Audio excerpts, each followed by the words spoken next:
스스로 핵심 정리, 어, 전후 아시아의 민족운동에 대해서 하도록 하겠습니다. 자, 먼저 중국의 민족운동이 나와 있는데요. 중국의 민족운동 같은 경우, 지금 신해혁명 이후에, 신해혁명이 이제 어쨌든 실패로 끝나잖아요. 신해혁명이 실패로 끝난 이후에 유교 정신의 전통 문화에 대한 비판 움직임이 나타납니다. 그때 움직임을 신문화 운동이라고 하거든요. 그래서 신문화 운동이라고 하는 일부 지식인들, 천두슈나 여기에 나와 있지 않은데 후스 등이 주도해서 이런 지식인들이 잡지 신청년이라는 잡지도 발간하고 서양의 과학과 민주주의를 이제 옹호하면서 수용하자라고 주장하는 그런 문화 움직임이 나와요. 그게 바로 신문화 운동인데요. 이 신문화 운동으로 그 새로운 지식, 그러니까 서양과 같은 이제 근대적 합리주의적 사고를 주장하던 그런 이제 지식인들이 이제 많아지면서 중국인들이 생각하기에 합리적이지 않은 일본의 21개조 요구가 있거든요.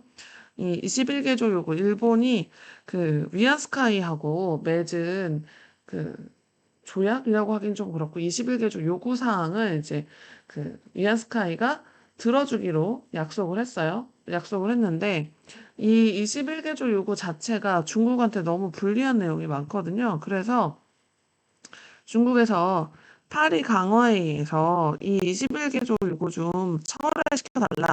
없었던 걸로 해달라라고 요구를 하는데 중국의 요구는 받아들여지지 않고 일본이 원하는 대로 이 21개조 요구가 그냥 취소 안 되는 걸로 됐는데 그럴 수밖에 없는 게 이 파리 강화 회의에서 일본은 승전국으로 참석하거든요.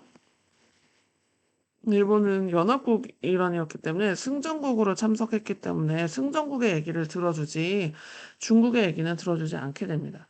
그래서 이때 이제 베이징 대학생 주도로 이 21개조 요구를 수용한 군벌에 대해서 저항하는 반군벌, 그다음 반제국주의의 시위가 전국적으로 확산되는데 그때 5월 4일에 선언문을 발표하면서 이때 21개조 요구를 취소해라. 그리고 21개조 요구에서 이제 핵심이 뭐가 있냐면 이 21개조 요구에서 중국이 산둥반도가 있잖아요. 그래서 일본이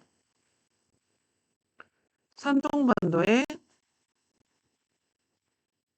이권을 요구하게 됩니다. 21개 조약에 이권 요구가 있거든요.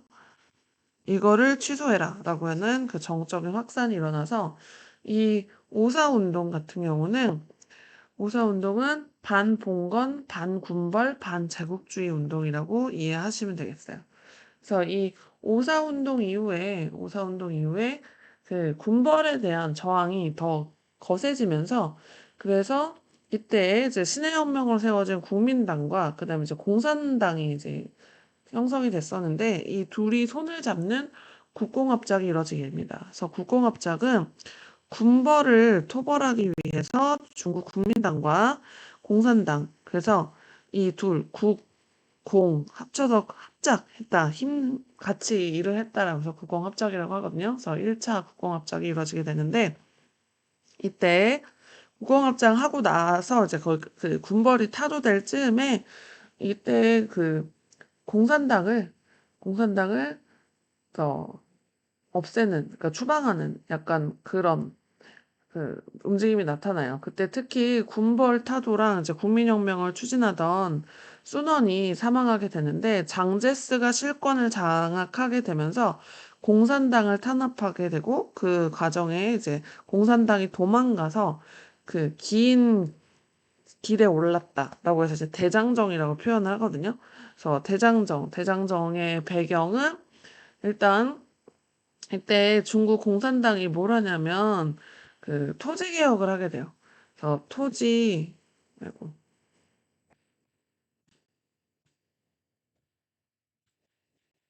토지 개혁 또는 뭐 토지 혁명이라고도 하는데요. 그래서 토지 혁명으로 중국 공산당이 인기를 얻게 되니까 국민당이 이 국공업적으로 많이 인기를 우리가 키워준 것 같아. 그래서 그 공산당을 우리가 제거해야겠어라고 하면서 공격을 하게 돼요.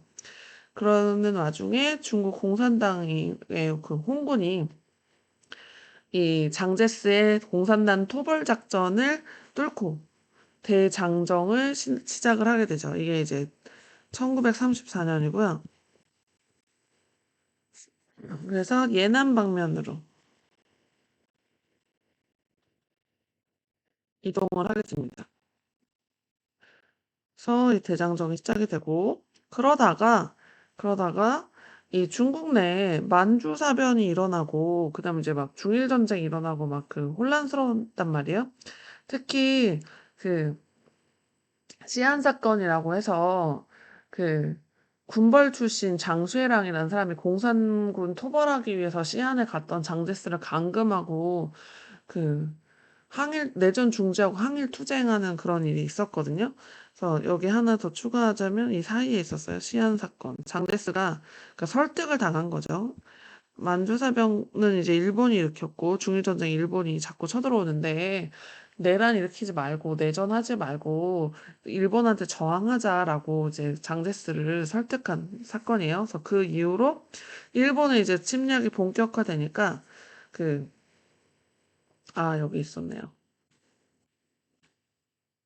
이 사이라고 적었는데 내전 정지 일 그러니까 내전 정지하고 이제 그 안에 일치를 이루자. 일본한테 저항하자라고 하는 그 시안 사건을 계기로 2차 국공합작이 성사되면서 항일 전쟁이 전개됩니다.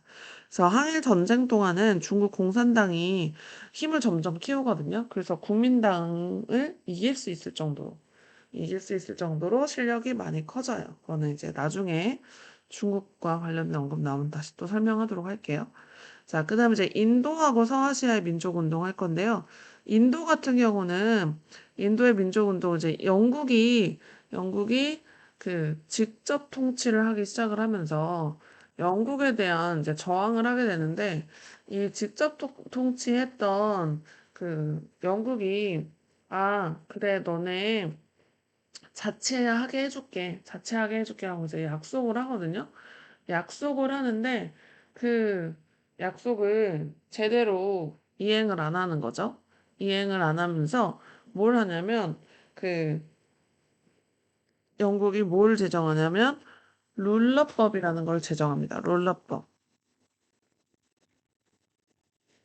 그래서 롤러법이라는 걸 제정을 해서 영국인들이 인도에 대한 일종의 탄압 같이 하게 되거든요.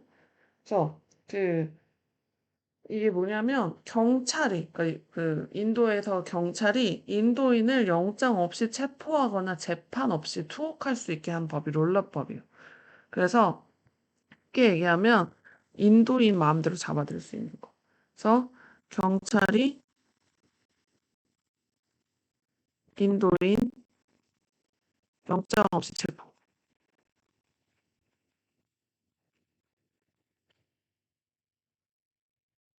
가능하게 한 법이거든요. 그러니까 이게 지금 인도인들 억압하는 거잖아요. 인도인들 이제 억압하고 거기에다가 그 인도의 민족운동도 같이 이제 억압을 하게 됩니다. 그래서 롤러법에 대한 폐지를 요구하고 완전하게 자치를 요구를 하면서 그러면서 간디가 뭘 하냐면 비폭력, 비폭력, 불복종 운동. 영국에게 복종하지 않겠다라고 얘기를 하면서 비폭력, 그러니까 불복종주의 운동을 전개를 하게 되면서 이때 그 소금의 생산과 유통을 통제하는 영국의 소금법에 그 항의하는 막 그 소금 행진 같은 거 하거든요. 소금 행진 진행하고 그래서 그 간디가 이거 소금세 폐지하라고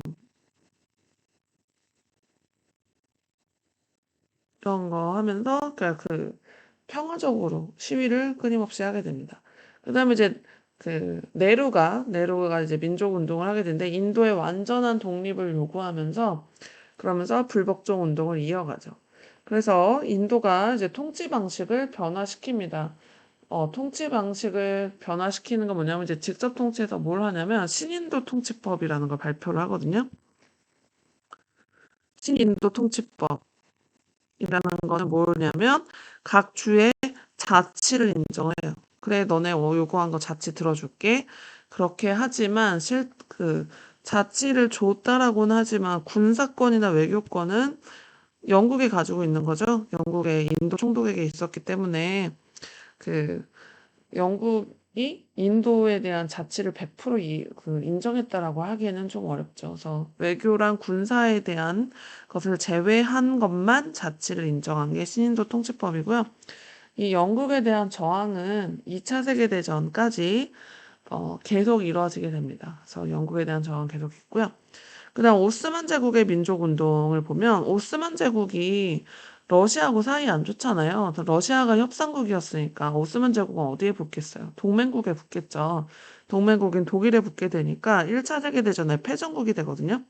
그래서 패전국이 돼서 이때 이제 오스만 제국에 대한 개혁을 하기 위해서 노력을 하게 되는데 그중에 특히 무스타파 케말이 술탄제를 폐지하고 공화제를 성립을 시킵니다. 그래서 이때 터키 공화국이 돼요.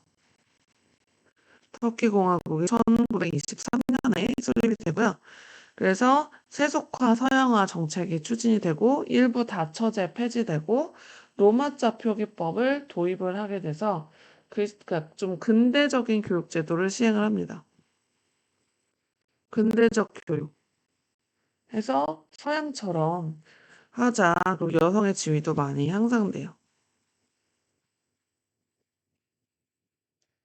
그다음에 이란 같은 경우는 오스만 제국이 바뀌었잖아요. 터키 공화국으로. 그래서 이제 이란 지역에 대한 영향력이 많이 줄어들어요.